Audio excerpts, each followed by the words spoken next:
यानी 4 दोस्तों की, जो 12th की परीक्षा के बाद में एक छोटी सी होटल में पार्टी करते हैं और ये डिसाइड करते हैं कि 40 साल बाद फिर यहीं मिलेंगे और 1 जनवरी को मिलेंगे और जो सबसे आखिरी में आएगा बिल उसी को देना है। जो वेटर था खड़ा खड़ा सारी बातें सुन रहा था, उसने कहा अगर मैं भी रहा यहीं पर 40 साल बाद तो आपकी पार्टी देखूंगा। 40 साल बाद पहला दोस्त पहुंचता है उस होटल में, जो कि 5 स्टार होटल बन चुकी थी। वो वेटर मालिक बन चुका था। वो कहता है पहचानने के बाद कि मनीष जी आइए बैठिए, मैंने आपको पहचान लिया, मैं अब यहाँ मालिक बन चुका हूँ, मैं वही वेटर हूँ। मनीष कहता है क्या बात है। दूसरा दोस्त आता है संतोष, मनीष की बातचीत चलती है कि बिजनेस जो है ग्रो कर गया है, सब कुछ अच्छा चल रहा है, दोनों अपनी अपनी बातें शेयर करते हैं। तीसरा भी आ जाता है, लेकिन चौथा प्रवीण नहीं आता है।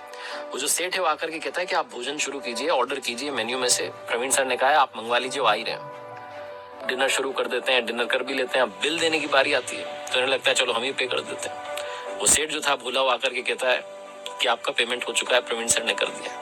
भारी मन से उठ करके जाने लगे कि चौथे दोस्त से मिलना नहीं हुआ।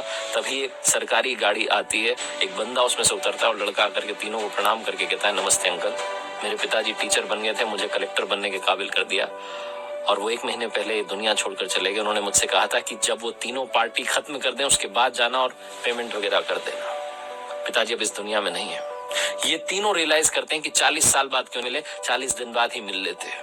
अपनों से मिलते रहिए इससे पहले कि कोई आपका अपना आपको छोड़ के चला जाए, क्योंकि आदमी पानी का बुलबुला है।